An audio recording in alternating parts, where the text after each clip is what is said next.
I'm Richard Bridger. I'm the Chief Operating Officer of UnderTheDoormat Group, which is an operator in the short-term and flexible rental space in the UK and France, and a technology player in that space in Europe, US, and Middle East. Amazing. Well, thanks for joining me. I guess what I would really love to know, and thanks for the quick elevator pitch on Under the Doormat. I mean, what is your USP? Like, what differentiates you in the short-term and flexible rental market? So historically, you've had long-term rentals sat over here, and you've had short-term rentals sat over here. Yeah. And what we do is help people who own real estate assets to get a yield out of them as if they were a hospitality asset. Okay. That can be where we began originally with individual owners, right? And we've still got that going strong. We're one of the largest operators in London and in Paris with individual owners who go away for sometimes 6 weeks, sometimes 6 months in a year and can let the home out. Yeah. But increasingly now, this is also being normalized in institutional real estate, where you put 500 units up. You could spend 2 years trying to monetize it, or you could actually be having a fraction of it used for short-term lease up, and therefore you can get your money faster. But actually, you can start to roll it into your ongoing balance in the building, so that you've always got the ability to have some flexibility, to be able to have some high yielding assets, to offer it as a benefit for residents, and to actually start realizing that instead of just putting up people and signing a contract for 2 years and forgetting about them, you can actually provide an additional service which they will enjoy and appreciate, but actually will often pay for. Got you. I'm really curious as well, as a sidestep, about Hosperia. So that is, from my understanding, it's the software backing all of this. Did you want to give me a bit of an overview on Hosperia? Yeah, so in our earlier days, as we were scaling, we were really running a real-time logistics company delivering hospitality across London. Yeah, you needed to ensure that if someone wanted an early check-in and a welcome pack and a cot, that you could deliver that, because it's not like a hotel, whereas that you have a front desk and they can just turn up. You've got to be there at the right time with the right equipment, because you've got to deliver that smooth experience. But underneath it, obviously, you're doing a lot of the paddling. Now, long-term rental real estate software can't handle that real-time logistics capability. Short-term rental software is built very much for SME operators. So Hosperia is built to really be that bridge, so that you've got the operational flexibility that you need to be running that kind of operation, but with an enterprise class software, so that real estate operators are familiar using it and not having to daisy chain 10 or 15 bits of software, which is very common in the short-term and hotel industry. Amazing. So what actually inspired you to join Under the Doormat Group?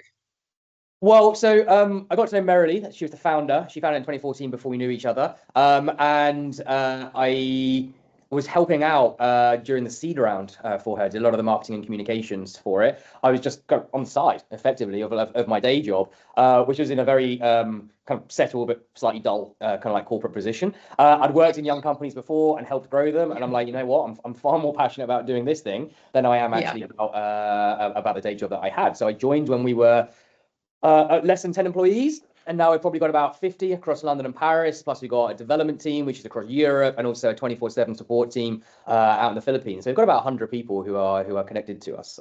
So it's been a great growth journey. Obviously, we had a huge pandemic in the middle, which quite literally made our business illegal, but even then we managed to use that, run the NHS Homes program with a lot of others in the sector, and that became trusted stays. So it kind of shows that when life gives you lemon, you can make lemonade. And this is I guess a bit of a detour, but how did you cope when COVID hit? How did you shift the business model? And I guess you were pretty paramount to that. Look, the honest answer is you can come up with as many plans in advance as you like, but you've just got to respond to the situation as it is. Okay. So two things happened. Number one, some of the government programs are quite good. Yeah, not all of them actually were appropriate. They had a whole bunch of grants which worked for hotels but wouldn't qualify for short-term rentals. They had no conception that you had this emerging sector. All right. But then other things actually kind of did support. So you had the furlough program and things like that, which meant you could keep your continuity. Because I know operators who pretty much had to get rid of all of their team, and we managed to keep ours. And that was really valuable to us. Yeah. But secondly, we wrote to all of our owners and said, look, let's be really honest. For the next 3 months, that was all we could see ahead. There are going to be no short-term stays in London. However, we have heard that NHS staff are struggling to find places to stay. That's what we specialise in. And we launched NHS Homes, wrote the email out on the Thursday, had our first homes on the Friday, had our first check-in with 2 consultants from St Thomas's on the Monday. And that spiraled. And we ended up with 20 companies across the industry. I can't remember how many millions in stays that we gave away for free across the whole sector. And it meant that you could make a difference during that time when you really wanted to, gave you a great sense of purpose. But actually it evolved because that then opened up conversations with government and then the global distribution system about doing something that's never been done before, which is how can you get individual unique inventory into the global distribution system, the GDS, which up until that point had only been for hotels. So actually out of that came trusted stays, an actual completely groundbreaking business, precisely just because we'd thrown ourselves into to what had happened during the pandemic. Yeah, you were kind of making the most of the situation, and it actually resulted in something that, is pretty key to the business today. That's amazing. I know that you guys have recently raised 7 million in funding. Congrats. How are you planning to utilize this next round? Yeah. So because we've got a couple of different arms. Our operating arm is well established and the most mature. Yeah. We're really going to be putting most of this into taking our technology even more strongly, like to a global level. Okay. The lead of the investment came from the Middle East because actually, whereas sometimes short-term and flexible rentals in OECD countries, they're kind of seen as a problem. They're sometimes challenged. They try and regulate them out. In the Middle East, it's seen as a massive opportunity. Yeah. They're kind of getting themselves established, building new things, want to be at the future of hospitality. So particularly in the Gulf. Yeah, Dubai is very well established, but Oman, Saudi, they're actually looking for ways in order to actually kind of bring this forward. And that was one of the reasons why they actually invested in us. The other was they needed themselves technology infrastructure to support that. So that's why they actually wanted, and we have got a commercial deal in the Middle East as well as the investment, because they really wanted the ability to have a system that they could use where they could see the volume of stays to get great data, but also to be able to ensure, taxation was being followed correctly, licensing was being followed correctly. So rather than tackle it a little bit like maybe Western nations do, which is politicians write restrictions over there, not quite understanding the impact that they're always going to have, and then industry works over here, they're actually trying to work quite closely there together. So an awful lot of the focus is going to be on growing out those enterprise level capabilities and working with countries and companies around the world who are really looking to take that next evolution of hospitality in real estate. Amazing. So obviously you mentioned the Middle East there. Are there any other kind of markets that are that you're really targeting? Yeah, so the Middle East, particularly the Gulf, we're obviously well established in Europe, just opened in Switzerland, and North America too, so USA and Canada. So it's going to be a big year then. It's going to be a super big year. Yeah, it's always different. It's always interesting. It's almost always challenging, but actually it's also always really rewarding. What are the main challenges that you've faced as a business in the short-term rental and the flexible rental market? Yeah, well, one of them is regulation. Yeah. Yes. So in Scotland, they intentionally created really tight regulation, didn't entirely understand the implications it would have, then had to roll it back. They're still trying to find it. They're getting settled. Yeah. But that happened there. In France, they decided literally late December in Paris that they were going to just go from 120 nights to 90 nights.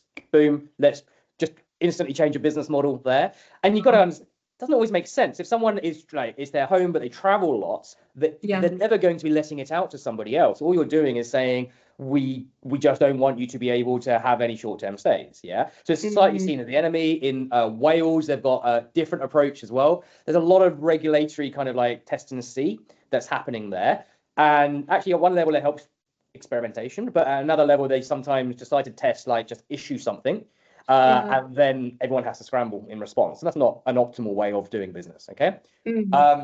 I think the other thing which is really interesting is we intentionally work in that kind of like that bridge area of working with real estate, which is notoriously quite slow moving, quite old technology, deals in terms of months and years or multi-years, but bringing a technology that enables them to access short-term stays, real-time logistics, higher service levels, and way more customization. And there's a cultural match there, actually, that needs to happen, and an evolution. And that's why when we work with real estate companies, often what they want is one of our additional service layers on top. So, okay, the technology is great, but we haven't got the team, we haven't got the know-how, we don't work in this way. Can you either operate for us, or can you actually at least provide the digital service layer? So the routes to market, the 24/7 responses, the dynamic nightly pricing, all of those things, because it's a whole new like mentality. But that is what happens when you're kind of like breaking new ground. And one of the exciting things is 10 years ago, we were saying, this is what's going to be coming. This is how we want to build our company for it. And now you're actually in it day by day, building it brick by brick to get there. And in another 10 years, it will be completely normal. Yeah, it will be completely normalized. I mean, I hear this a lot as well in terms of regulations, but also how slow real estate is to kind of respond and how they still need the hand holding alongside that. So the fact you've obviously got the 24-hour team to support, it's obviously what's kind of helping things move forward and helping you guys progress and do well. I didn't know that about all of the regulations, by the way, so that's super interesting. Yeah, well, we know actually we Merrily basically like helped lead the founding of the Short-Term Accommodation Association. And one of the reasons why, when I used to work in energy, it was the days after Ed Miliband had just come out with the price cap. And I'd seen how energy hadn't engaged in the regulation debate and then just got suddenly hit sideways. And so I said to Merrily, I'm like, look, this will happen in our sector, and you need to be trying to talk to them. And she recognized that need too, but that actually was like one of the inspirations coming from a slow moving sector that wouldn't engage into a fast moving sector that does seek to engage. And when you talk to some politicians occasionally, especially in the early days, they'd almost regard you as the enemy. I think now they realize that you can do this well, you can do this professionally, you can have proper check-ins, proper guest screening, proper insurances, all of those things. And that's what's helping bring it mainstream. And I think the more that you can demonstrate that you can do this really well, then it just actually helps create the partnership in getting the right level of regulation so that you have good standards, not people just trying to ban something because they don't know what else to do with it. Yeah. So you guys are really kind of setting the standard then. Yeah, I mean, honestly, I think we're one of the few who have a proper Lloyd's of London insurance policy. And that was negotiated 10 years ago. They're not actually given out anymore, but it's because we've got such great processes and such like great history of like living with them that we continue to do that. And that's a critical, I think, reflection of the standards that we set. All right. But it's also really important to us because it means it offers a protection that we can offer to our clients as well.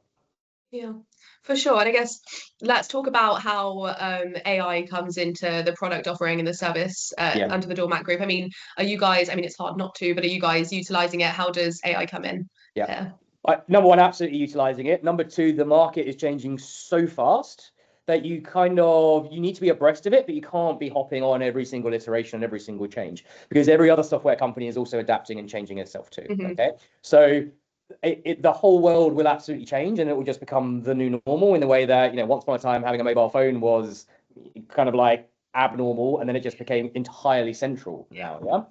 The big opportunity we think that's going to happen, well, two things are going to happen, right? One is because Hospira has such a full view of the whole life cycle of the customer, you're going to be able to not take the human out of the loop, but to enable the human that is in the loop to see so much more than you will if you had a daisy chain set of softwares, because then they haven't got full context. And context matters for AI. Context matters for the LLM. The number of times you say you've not taken that into account, and it turns around and goes, "You're absolutely right." Yeah, but you can't afford that in a business. You can't have it. But we're sorry, like that failed completely because I didn't pay attention to the right thing. That is slightly where AI is right now. So you got to have the context, and we've got great context because of that breadth in the system.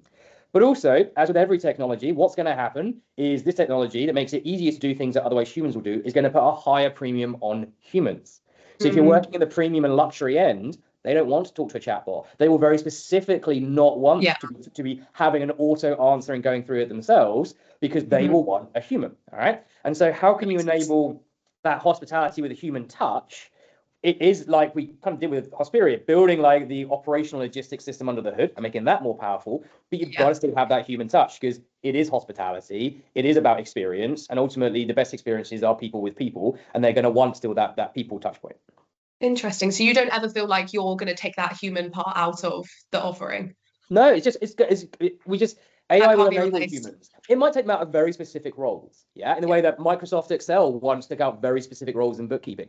Bookkeepers still exist, they just use Excel. Accountants still exist, they just use Excel, all right? So it's going to enable people with skill sets to be able to do more. So very specific roles will be transformed, but you're not going to get rid of the human in the loop, partly because humans are incredibly adaptable and therefore will just be able to take on board all of the AI advancements and you reshape roles around it, but particularly in hospitality, because people don't want to be checked in by an avatar. They might for self-check-in purposes, so you can do that, but when they want an experience, when they want hospitality, and particularly when they want luxury or premium, they will want a human being to be there for them. Agreed. No, I'm thinking about all the times that I've got an Airbnb and whatnot, and you want the kind of ease when you're checking in and obviously the ease of communication, but you do still want to be speaking to someone. It's where you build trust, and you can't take that away. I would completely agree. How about long-term plans for the business? I know we spoke about kind of emerging into different markets and the technology updates. Is there anything else that you wanted to kind of highlight here about plans for you guys? without giving too much of the game away. Look, I really do think that in 5 or 10 years, an awful lot of the real estate industry, which right now is doing a lot of shorter term and flexible things, but it still feels like the kind of add-on, it's going to be super deeply embedded. All right. Okay. And then they've got to think about, okay, how are they going to reinvent themselves so that the same asset that they have can work for long-term, mid-term, short-term residents, can offer a hospitality experience as well as a living experience? How are they going to build out more brands? Because most of the time, not always, but most of the time right now, apart from the build-to-rent sector, which in the UK is relatively young, bigger in the US, but even in the US, when they own buckets of assets, you haven't got the brand prominence of a Hilton or a Marriott or anything else like that. They're going to be needing to like cross that bridge so that actually when people want to go move city, they think, I want to stay with that experience. Yeah. That's going to be coming mainstream. We are going to be building technology that enables real estate to be able to do that. I think the question is really open about the markets that's going to pioneer that, because I think parts of the US are pioneering it for sure. Parts are trying to crack down on it. The UK has been a bit slow in it, but other areas such as in the Middle East actually are looking to move to that next evolution a lot sooner. So I think it's gonna be a really fascinating time to see how this generally global trend, but who ends up being the forerunners and whether it still sits in Europe and in America like it previously had.